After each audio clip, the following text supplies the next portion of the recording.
Welcome back to my channel. आज की class में हम करने वाले हैं मर्चेंट ऑफ वेनिस। लिखा है आपके विलियम शेक्सपियर ने। क्योंकि हम कर रहे हैं शेक्सपियर की क्लासेस को पहले कवर, इन्होंने जितने मेन प्लेज लिखे हैं, ड्रामा ट्रेजेडी लिखे, उनको कर रहे हैं।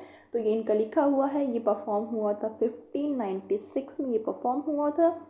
इसको छोड़ने के बाद इसमें मेन क्या क्या बातें करी गई हैं, इसमें बात करी गई है ट्रू फ्रेंडशिप की मैंने शॉर्ट में लिख दिया है। देन इसमें बात करी गई है कुछ रेशियल टेंशन की बात है। इसमें रेशियल टेंशन मतलब कि ब्लैक एंड वाइट के बीच में।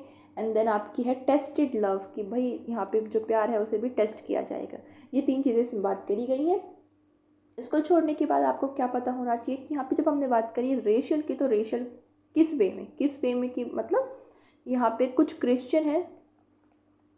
क्रिश्चियन है वर्सेस में हमारे यहाँ पे जूस है। ठीक है, जूस। आपको पता है कि जूस और क्रिश्चियंस के बीच में हमेशा ही थोड़ी बहुत टेंशन रही थी स्टार्टिंग से ही। और यहाँ पे बात करी गई है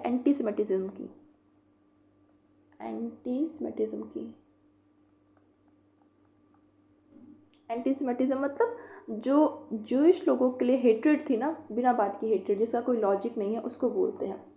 उसकी बात यहाँ पे करी गई है। अगर मैं बात करूँ कुछ मेन कैरेक्टर्स की, तो कैरेक्टर में आपके पास एक बहुत इंपॉर्टेंट कैरेक्टर है जो है शाइलॉक का कैरेक्टर है आपके पास। ये क्या है? ये फादर है जेसिका एक लड़की है, उसका फादर है। देन आपके पास कैरेक्टर है पोर्शिया का कैरेक्टर है। पोर्शिया क्या है? एक वेल्दी, इसके पास बहुत पैसा है, वेल्दी एक हेयरेस है, मतलब कि इसके फादर की अभी डेथ हुई है, तो सारा जो पैसा है वो इसको मिल चुका है। पोर्शिया को एक लड़का पसंद करता है, मतलब कि उसे वो करना चाहता है, जिसका नाम है बसेनियो क्या है? ये इसको कहीं ना कहीं पसंद करता है, बसेनियो इसको पसंद करता है, इसीलिए वो उसे वो करना चाहता है। क्यों? क्योंकि वो एक वेल्दी हेयरेस है। उसको छोड़ने के बाद बसेनियो के कुछ फ्रेंड्स हैं। एक फ्रेंड है उसका, हम यहाँ पे लिख देते हैं एंटोनियो एक फ्रेंड है उसका लोरेंजो।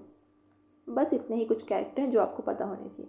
अब अपनी स्टोरी को हम यहीं पे शुरू कर लेते हैं, क्योंकि ज़्यादा खोज पोज करने की मतलब नहीं है, यहीं पे हम इसको कर लेंगे। ओके, मैं इसको थोड़ा सा बड़ा कर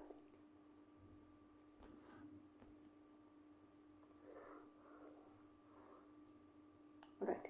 तो स्टार्टिंग करी गई है। ये जो पर्सन है ना बसेनियो है, ये इसको पैसे चाहिए। पैसे कितने चाहिए इसको? 3000 जो है डुकेट्स चाहिए। ये वहाँ की जो हमारी वेनिस है वहाँ की करेंसी है।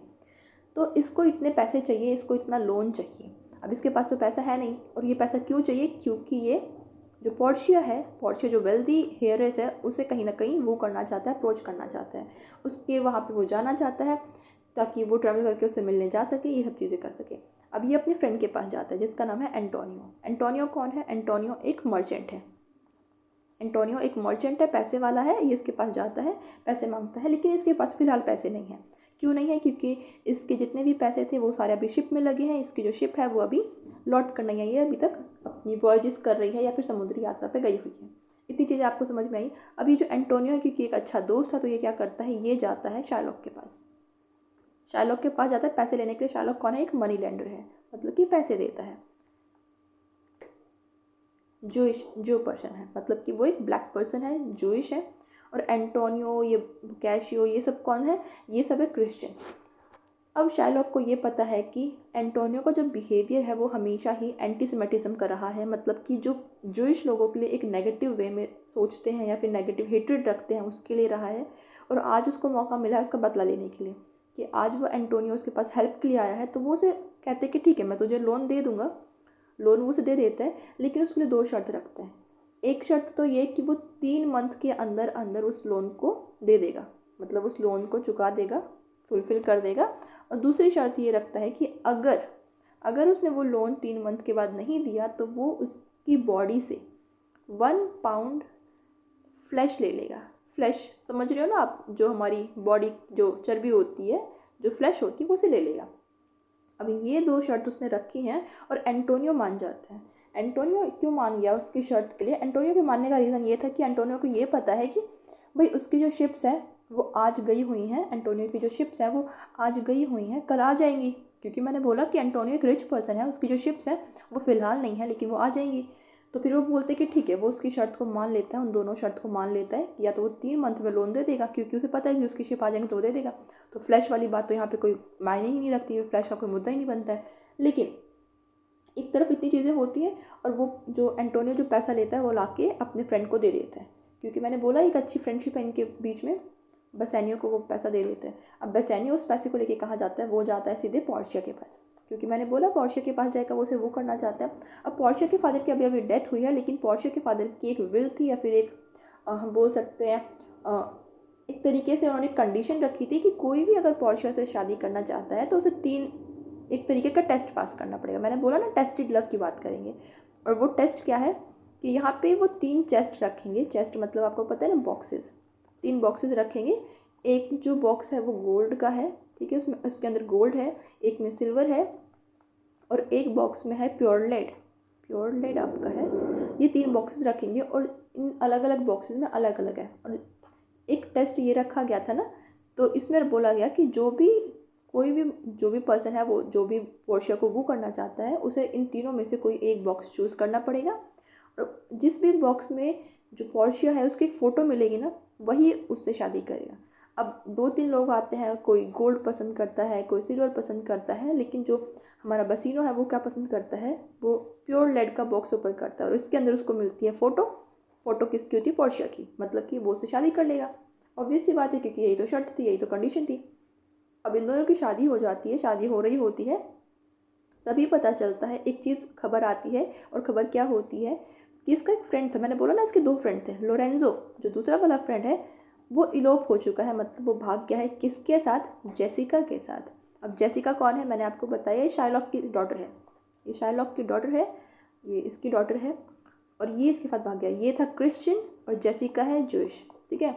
तो अब शाइलॉक को आ रहा है बहुत ज़्यादा गुस्सा, वो बहुत ज़्यादा एंगर में है। क्यों? क्योंकि एक तो ऑलरेडी उसे ये चीज़ें पसंद नहीं है, क्योंकि वो जो एंटीसेमेटिज्म का बिहेवियर था लोगों का उसके टुवर्ड्स में, क्रिश्चियंस का जूइश के टुवर्ड्स में उसके लिए, प्लस अब जो उसकी डॉटर है वो भी किसी क्रिश्चियन के साथ चली गई है, तो इसका अब जो पारा है वो बहुत ज़्यादा चढ़ चुका है, मतलब कि बहुत ज़्यादा गुस्से में है।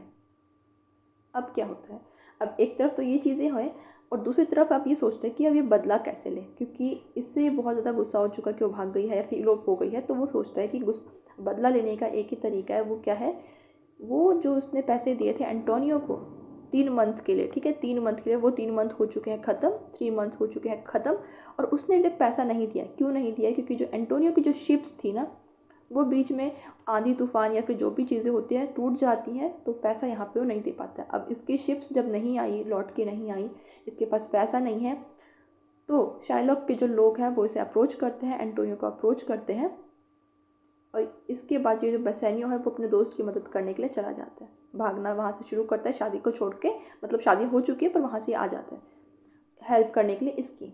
लेकिन अब क्या हुआ, अब ये जो पोर्शिया है, जब इसने देखा कि उसका हस्बैंड जो बेसानियो है वो शादी के बीच में ही, मतलब शादी हो चुकी है, लेकिन उसके बाद वो उसे छोड़ के वहीं पे छोड़ के वापस आ गया है वेनिस में, तो वो भी उसके पीछे आती है पोर्शिया, मतलब कि पोर्शिया भी उसके पीछे आती है। पोर्शिया प्लस उसकी एक मेड है जिसका नाम है नेरिसा। नेरिसा का कोई रोल नहीं है ज़्यादा, पर फिर भी आपको पता होना चाहिए, ये दोनों आती हैं इसके पीछे पीछे, लेकिन डिस्गाइज कैसे करती हैं, एक लॉयर बन के, कि एक लॉयर है, ये यहाँ पे आती है। अब यहाँ पे क्योंकि ड्यूक के सामने ये चीज़ें बात हो रही हैं, जो ड्यूक है उनके सामने ये बात हो रही है, तो शाइलॉक क्या बोलता है, शाइलॉक उसे बताता है कि भाई ये मेरी एक शर्त थी, मैंने एक कंडीशन पे दिया था, या तो 3 महीने में लोन देगा या फिर मैं इसका फ्लैश ले लूँगा। तो ड्यूक बोलता है मेरे को बीच में मत लाओ, तुमको जो करना है वो करो, मतलब कि वो अंदर इंटरफेयर नहीं करना चाहता है। तो एंटोनियो का ये हो गया कि भाई अब एंटोनियो की बॉडी से 1 पाउंड जो फ्लैश है वो ले लिया जाएगा, क्योंकि यही तो बात थी ना, यही तो कंडीशन थी। अब बसेनो जो है वो ऑलरेडी रिच हो चुका है, क्योंकि मैंने आपको बोला उसने पोर्शिया से शादी कर ली है, तो उसके पास पैसा है। तो वो बोलता है शाइलॉक को कि ठीक है तुम कुछ पैसे ले लो, तुम कुछ पैसे ले लो भाई, जितने तुम्हें चाहिए, थोड़े से एक्स्ट्रा भी ले लो। लेकिन शाइलॉक को यहाँ पे पैसे नहीं चाहिए। मैंने आपको बोला कि उसके अब अंदर एक एंगर आ चुका है, तो शाइलॉक को पैसे नहीं चाहिए, उसको बदला लेना है, और वो भी किससे, एंटोनियो से। तो वो बोलते हैं कि नहीं, मुझे पैसे नहीं चाहिए, जो डेट थी वो ख़त्म हो चुकी है, 3 मंथ बीत चुके हैं, मुझे अब 1 पाउंड इसका फ्लैश चाहिए। अब ये जो पोर्शिया थी ना, ये पोर्शिया एक बहुत ही इंटेलिजेंट लड़की है, मतलब एजुकेटेड भी है, इंटेलिजेंट भी है, प्रिटी भी है और पैसे वाली भी है। तो ये क्योंकि एक लॉयर बन के आई है, तो ये यहाँ के क्या बोलती है, एज अ लॉयर क्या बोलती है कि वो एंटोनियो की लॉयर है, और वो बोलती है शाइलॉक को कि ठीक है तुम्हें फ्लैश चाहिए था, तुमने बोला कि तुम 1 पाउंड फ्लैश लोगे तो ठीक है तुम ले लो, लेकिन इतना ध्यान रखना कि उसमें से एक ड्रॉप जो है वो ब्लड नहीं निकलना चाहिए, एक भी ड्रॉप जो ब्लड है वो तुम नहीं लोगे, क्योंकि तुमने बात करी थी कॉन्ट्रैक्ट में अपने या फिर कंडीशन में फ्लैश की, तुमने ब्लड की बात नहीं करी थी। और क्रिश्चियन का ब्लड बहाना एक क्राइम है, तो तुम ले लो फ्लैश चाहिए तो, लेकिन ब्लड नहीं निकलना चाहिए। अब आपको पता है कि ऐसा हो ही नहीं सकता कि जो फ्लैश निकाले वो ब्लड, उसमें से ब्लड ना निकले। तो यहाँ पे क्या होता है, शार्लॉक की जो ये कंडीशन थी, मतलब कि वो जो भी बोल रहा था उस चीज़ को रिजेक्ट करते हैं, डिसमिस किया जाता है कि जो शार्लॉक है वो कुछ नहीं कर सकता अब, क्योंकि उसको डिसमिस कर दिया, उसका जो भी केस था। प्लस क्योंकि पोर्शिया एक लॉयर बन के आई है, तो पोर्शिया क्या बोलती है, इसने डिसमिस तो कर दिया है, लेकिन क्योंकि शार्लॉक ने क्या किया है, एक क्रिश्चियन को मारने की कोशिश करी है एंगर में या फिर कॉन्स्पायर करके, तो उसे एक तरीके से पनिशमेंट दी जाए। और पनिशमेंट क्या है, पनिशमेंट ये कि इसकी जितनी भी प्रॉपर्टी है शार्लॉक की वो ले ली जाएगी। और प्रॉपर्टी, आधी प्रॉपर्टी किसको जाएगी, आधी प्रॉपर्टी जाएगी वेनिस को, जो उनकी कंट्री है उसको जाएगी, और आधी जो प्रॉपर्टी है वो उसे वापस करेगा, एंटोनियो को देगा वो प्रॉपर्टी, क्योंकि इसने उसे मारने की कोशिश करी है। अब वो दे देता है, लेकिन एंटोनियो क्या बोलता है कि ठीक है मैं ये पैसे तुम्हें वापस कर दूंगा, ये जो पैसे मेरे को जितने भी पैसे मिले मैं वो वापस कर दूंगा, लेकिन मेरी एक कंडीशन है। वो कंडीशन क्या है कि जेसिका जो है, जो उसकी डॉटर थी, शार्लॉक की डॉटर थी, ये रही, कि जो जेसिका है, जेसिका और लोरेंजो को साथ में रहने दिया जाए। जेसिका को अपने जो पैसे हैं उससे इनहेरेंट जो है उसका पैसा उससे बेदखल नहीं करेगा, निकालेगा नहीं। प्लस उसने बोला कि जो शार्लॉक है वो क्रिश्चियनिटी में कन्वर्ट होगा। अब क्योंकि लास्ट में शार्लॉक के पास कोई ऑप्शन नहीं है, तो वो दोनों चीज़ें मान लेता है, क्योंकि उसे वो थोड़े से पैसे जो थे, जो बचे थे, हाफ पैसे वो चाहिए, तो वो खुद भी क्रिश्चियनिटी में कन्वर्ट होगा और जेसिका और लोरेंजो को रहने देगा। तो स्टोरी बस इतनी ही थी और कुछ था नहीं। और अगर मैं सिंपली बात करूँ एक छोटी सी स्टोरी की, तो कुछ भी नहीं है। आपके पास बसीनो है, जो कोर्ट करना चाहता है, वो करना चाहता है पोर्शिया को, और उसके लिए पैसे लेता है एंटोनियो से। एंटोनियो के पास पैसा नहीं है, इसीलिए वो जाता है शार्लॉक के पास, जाता है, शार्लॉक उसे पैसे दे देता है 2 कंडीशंस पे, 3 मंथ में रिटर्न करेगा या फिर 1 पाउंड उसका फ्लैश चाहिए उसे, बस इतनी बात है। अब ये पैसा दे देता है ला के बसीनो को, बसीनो एंड पोर्शिया की हो जाती है शादी, पोर्शिया की शादी हो गई है। अब यहाँ पे टाइम पीरियड ख़त्म हो चुका है, शार्लॉक की डॉटर जेसिका और लोरेंजो यहाँ पे इलोप हो चुके हैं। तो फिर शार्लॉक चाहता है कि उसको पैसे मिल जाए, पैसे नहीं भी हैं अब, क्योंकि टाइम पीरियड तो ख़त्म हो चुका, 3 मंथ बीत चुके हैं, तो उसे चाहिए फ्लैश। लेकिन पोर्शिया उसे सेव कर लेती है, क्योंकि वो एक इंटेलिजेंट पर्सन थी। तो बस इतनी छोटी सी स्टोरी थी, एंड आई रियली होप कि वीडियो आपको समझ में आ गई होगी, और एंटीसेमिटिज्म का जो कॉन्सेप्ट है वो आपको पता होना चाहिए। And yeah, I will see you in the next video, bye bye.